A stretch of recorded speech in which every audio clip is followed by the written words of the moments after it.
ਵਾਹਿਗੁਰੂ ਜੀ ਕਾ खालसा वाहिगुरु जी की फतेह।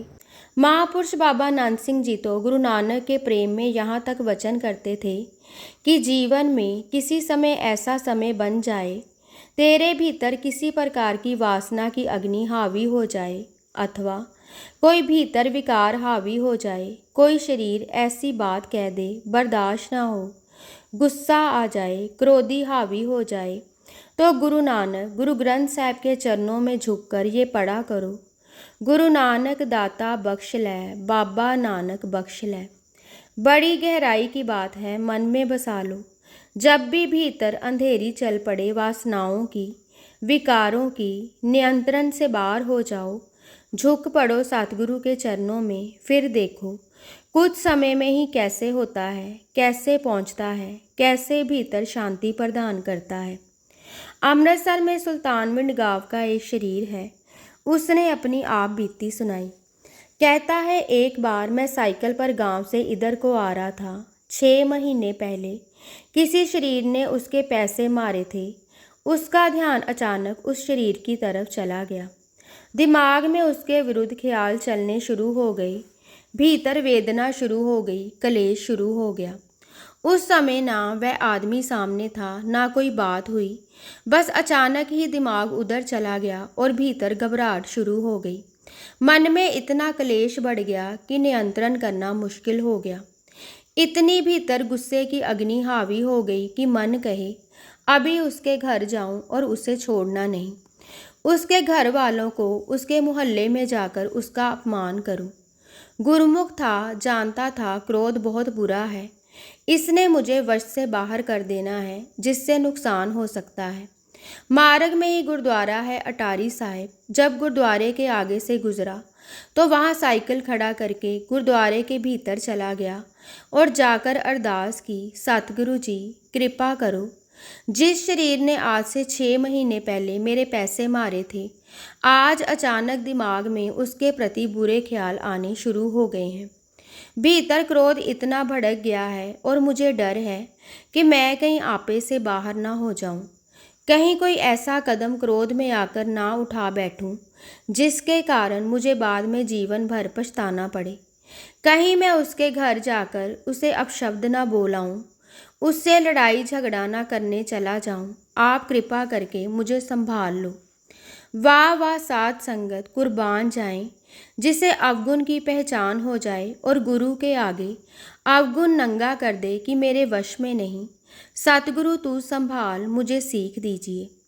उस शरीर ने अपनी आप बीती सुनाई। कहने लगा कि मैंने 15 मिनट वहाँ ही सतगुरु के चरणों में बैठ 6 अष्टपदियों का पाठ किया। वह कहने लगा, जब मैं 6 अष्टपदियाँ करने के पश्चात वहाँ से उठा तो मेरे भीतर इतनी शांति आ चुकी थी कि कोई तनाव रहा ही नहीं था।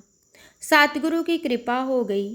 दास का ये विचार व्यक्त करने का सिर्फ इतना ही मकसद है कि हमारा पिता, हमारा मालिक बहुत समर्थ है, वह सब कुछ कर सकता है। सब उसके अपने बनाए हुए रहस्य हैं, अपनी बनाई हुई लीला है। आप अवगुण के प्रति सुचेत हो जाएं और नियम बढ़ाएं उस अवगुण के प्रति, फिर कृपा हो जाती है। बाबा जी वचन किया करते थे कि नम्रता रखने से विपत्ति का समय टल जाता है।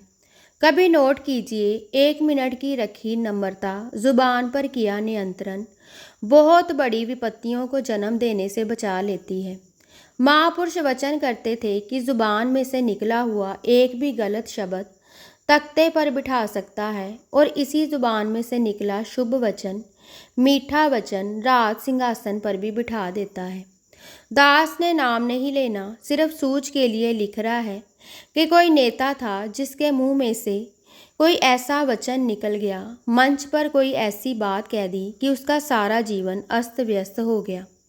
आपके भीतर कभी ऐसी आंधी आए, जुबान से ऐसा बोल बोलने का खतरा हो जिससे तख्ता मिलने का भय हो, पहले ही अंधेरी रोकने वाले के चरण पकड़ लो। जब देखो अंदर काम खराब हो रहा है, कोई विकार जन्म ले रहा है, तो उसी समय अपने घर में ही, चाहे यदि गुरु साहिब का प्रकाश है तो वहाँ जाकर, यदि नहीं तो जो भी कोई आपके पूजा का स्थान बनवाया है जहाँ बैठकर बानी पढ़ते हो या गुरु साहिब के स्वरूप के आगे ही झुककर प्रार्थना कर दिया करो। कभी करके देखना, गुरु की ड्यूटी लग जाती है आपके भीतर की अंधेरी को कंट्रोल करने की। वह संभालता है, अन्यथा ये अंधेरी घर उजाड़ देती है, परिवारों में विवाद खड़ा कर देती है, भाइयों में दुश्मनी खड़ा कर देती है, तलाक तक की नौबत ले आती है, भागीदारियां तोड़ देती है, सब कुछ होते जीना कठिन कर देती है। दास गुरु के भरोसे से दावे से लिख रहा है कि जो इस प्रकार गुरु की शरण लेगा, गुरु का सहारा लेगा, वह हर प्रकार के विकारों की, वासना की अग्नि से बच जाएगा। गुरु उसके सारे अवगुण अपनी बख्शिश से दूर कर देगा। कुछ समय हुआ, दास को एक बहन मिली और कहने लगी कि बड़ा कठिन सा समय बन गया है, मुझ पर बड़ी मुश्किल की घड़ी बन गई है। दास ने पूछा कि ऐसी क्या बात हो गई है। वह कहने लगी कि वैसे तो गुरु की बड़ी बख्शिश है, बानी भी पढ़ती हूँ और संगत भी करती हूँ, अंडा मीट खाना भी गुरु की कृपा से बड़े सालों से छोड़ा है, लेकिन 2 महीने हो गए हैं, पता नहीं क्यों मेरा अंडा खाने को बहुत मन करता है। बार बार ध्यान इधर जाता है, सूझ भी है, पता भी है कि नहीं खाना, मगर मन जबरदस्ती इधर दौड़ता है। किसी समय तो इतनी उत्तेजना उत्पन्न होती है कि जब किसी को खाता देखती हूँ तो दिल करता है कि इससे छीन कर खा लूँ।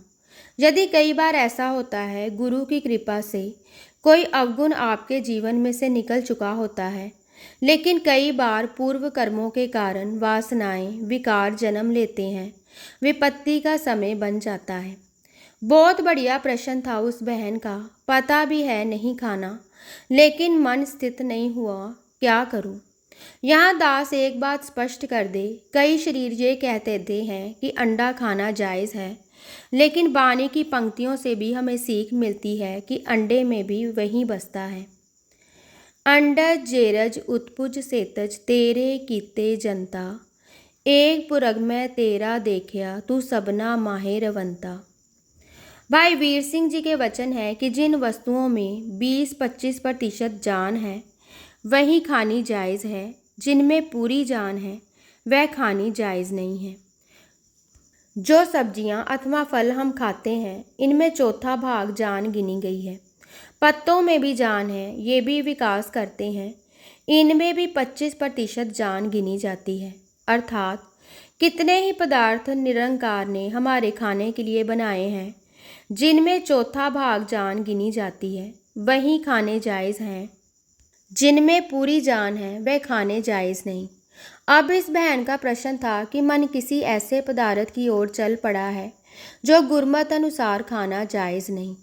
दास ने उसे विनती की कि तुम साहस रखना, हिम्मत ना हारना, अपने मन को हावी ना होने देना। गुरु की कथा कहानियाँ सुनाकर अपने मन को उधर मोड़ने का यत्न करना और साथ ही अपने मन को ये समझा कि हे मन, जिस बात में मेरा मालिक, मेरा कलगीधर पिता सहमत नहीं, तो उधर क्यों दौड़ता है। एक बात निश्चित समझ लेना कि सारे सुख, सारी खुशियाँ गुरु की प्रसन्नता में है। यदि गुरु की खुशी ना मिली तो सुख भी दुख बन जाते हैं। गुरसिख गुरु मन से प्रेम करने वाले का तो यदि गुरु रूठ जाए, उसका तो जीना मुश्किल हो जाता है, एक पल भी काटना कठिन हो जाता है। तभी तो बाबा ईश्वर सिंह जी पढ़ाते हैं, मेरा रूठे ना कलगियों वाला, जग चाहे सारा रूठ जाए। दास ने उस बहन को विनती की कि पहली बात तो तुम अपने मन को मजबूत रखना और दूसरा तुम अपना जप तप बढ़ा दो। अपने नित्य नियम के अलावा एक पाठ सुखमनी साहिब का नित्य करके गुरु साहिब के चरणों में अरदास करना कि सतगुरु जी आप ही कृपा करो और मेरे मन को बदलो। मेरा मन ऐसी चीज़ की ओर दौड़ रहा है जिसकी गुरमत अनुसार मनाही है। आप ही मुझे संभाल लो, कहीं मैं अपने मन के पीछे लगकर गुरमत के विपरीत न चल पड़ूं। मेरा ये मन जो कुमार्गगामी हो रहा है वह आप जी की ही कृपा से वश में आ सकता है, क्योंकि वाणी की भी पंक्तियां हैं, मन बस आवे नानका जे पूरन कृपा होई। ये उसी महिला ने स्वयं बताया कि 1 महीना पाठ करने पर, अरदास करने के पश्चात पता नहीं क्या वृत्त बन गई कि अंतर मन में ऐसे नज़र आने लग पड़ा कि जैसे किसी ने अंडा पकड़ा है, उबला तो उस अंडे को कीड़े चिपके हुए हैं। अंतर मन में ऐसा नक्शा बन गया जो मन कहता था किसी के हाथ से छीन कर खा लूं। अब ध्यान भी आए तो अंडे से कीड़े नजर आते थे। अब ख्याल भी आए कि छीन कर क्या खाऊं अंडा, अपितु उल्टी आने को करती थी कि अंडे से कीड़े चिपके हैं। अर्थात उसकी कृपा से ही मन नियंत्रण में आता है। एक बात याद रखना, जब इस बानी का नित्य नियम बढ़ाकर गुरु साहिब के चरणों में प्रार्थना करते हैं तो वह स्वयं आपकी बाजू पकड़ता है। उसकी ड्यूटी लग जाती है हमारे भीतर पैदा हुए अवगुण को, दुर्मत को, विकार को, वासना को दूर करने की। जैसे बानी की भी पंक्तियां हैं, बाँ पकड़ कड लीने अपने, ग्रह अंध कूपते माया। सिर्फ आवश्यकता है उसकी शरण में आने की, उसका बनने की, उसके चरणों में विनम्र होकर विनती करने की। ये सुखमनी साहिब जी की 7वीं विशेषता जो आप जी के साथ गुरु की कृपा से दास व्यक्त कर रहा है। यदि कहीं इसे मन में बसा लो तो आप स्वयं ही कहेंगे कि कौन सी ऐसी वस्तु है जो गुरु घर में नहीं। कोई काम वासना तेरे नियंत्रण में नहीं, कोई विकार तेरे नियंत्रण में नहीं, कोई अहंकार, लोभ, क्रोध, कोई भी अवगुण हो, अपने अवगुण के प्रति नियम बढ़ा दो। गुरु ड्यूटी लेता है तेरे उस अवगुण को दूर करने की। एक सुमत मिली थी बाबा ईश्वर सिंह जी कलेरा वाले महापुरुषों से। महापुरुष बैठे थे, कोई गांव का सरपंच दर्शन करने के लिए आया। 7, 4, 5 शरीर और भी थे। दर्शन किए और बैठ गए। वह शरीर कहने लगे, बाबा जी को ये गांव का मुखिया है। बाबा जी अंतर्यामी उसकी ओर देखकर कहने लगे, भाई कोई बुरी चीज़ तो इस्तेमाल नहीं करता। वह आगे से कहता, यदि सच बताऊं तो मैं शराब पीता हूँ।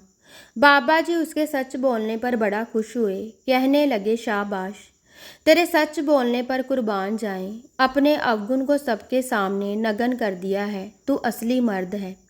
हमारे पास भी कई आते हैं शरीर, शराब पीने वाले आते हैं, लेकिन पूछने पर कह देते हैं कि हम नहीं पीते, या कहते हैं कभी कभी पीते हैं, यूं नहीं पीते। कभी कोई विवाह शादी आ जाए तो ही पीते हैं। भाव कि सच बोलने की हिम्मत, अपने अवगुण को नगन करने की हिम्मत भी किसी विरले के पास ही होती है। तो ही बाबा जी कहते, असली मर्द निकला है, सच बोला है। बाबा जी फिर कहने लगे, छोड़ दे, ना पिया कर, क्योंकि शराब पीना अच्छा नहीं। वह आगे से कहने लगा, बाबा जी मैं छोड़ नहीं सकता, मेरे वश में नहीं। बाबा जी छाती पर हाथ मारकर कहने लगे, बड़ा मर्द है भाई तू, सच कह दिया कि पीता भी हूँ और छोड़ भी नहीं सकता। तो कुछ हमारे सामने कह देते हैं, अब नहीं हाथ लगाएंगे, और करते सब कुछ जाते हैं। बाबा जी ने 2-3 बार उसे छोड़ने की प्रेरणा दी कि ये बुरी चीज़ है, छोड़ दे। उसका यही जवाब था, बाबा जी मेरे वश में नहीं, मैं छोड़ नहीं सकता। जब बाबा जी ने देखा कि बिल्कुल बेबस है अपने अवगुण से, तो बाबा जी कहने लगे, अच्छा फिर छोड़ नहीं सकता तो एक वचन मान ले, एक पाठ सुखमनी साहिब का प्रतिदिन अपने नित्य नियम के अलावा बढ़ा दे, और सप्ताह बाद दे कराकर अरदास करता जा कि सतगुरु मेरी शराब छुड़ा दो। वह कहने लगा, जी मैं ये कर लूँगा। जब वह सभी चले गए तो बाबा जी के बेहंगम कहने लगे, बाबा जी आपने उसे ये क्या कह दिया कि नहीं छोड़ सकता तो कोई बात नहीं, आपने उसे चेतावनी करनी थी। बाबा जी कहने लगे, भाई जो 7 दवाई दी है आपने वह नहीं देखी। वह कहने लगे, हम कुछ समझे नहीं। बाबा जी कहने लगे, जो एक पाठ सुखमनी साहिब का प्रतिदिन नित्य नियम से अधिक करके गुरु के आगे अरदास करने के लिए कहा है, वह दवाई दी है अवगुण छुड़ाने की। बाबा जी कहने लगे, जब एक पाठ सुखमनी साहिब जी का नित्य अपने अवगुण के प्रति करेगा और विनती करेगा सतगुरु के चरणों में कि मुझसे ये शराब नहीं छूटती तो छुड़ा दे, गुरु की ड्यूटी लग जाएगी उसकी शराब छुड़ाने की। गुरु स्वयं विद्ध बनाएगा कि इसके जीवन में से ये अवगुण कैसे निकालना है। गुरु की विद्य बहुत बड़ी है, वह चाहे शरीर को कोई त्रुटि लगा दे और डॉक्टरों ने कह देना है कि यदि आप ये छोड़ोगे तो ही स्वस्थ होंगे। प्यारो, ये सुखमनी साहब जी की बख्शिश है। कोई भी अवगुण हो जिसे आप छोड़ना चाहते हो लेकिन विवश हो, छोड़ ना सको, छोड़ना आपके वश में ना हो, हाथ पर हाथ रखकर ना बैठ जाना। अपने उस अवगुण के प्रति सुखमनी साहब का नियम बढ़ाकर गुरु के चरणों में अरदास करो, सतगुरु अवश्य कृपा करेंगे उस अवगुण को आपके जीवन में से निकालने की। अवश्य कोई ना कोई विधि बताएंगे। वाहिगुरु जी का खालसा, वाहिगुरु जी की फतेह।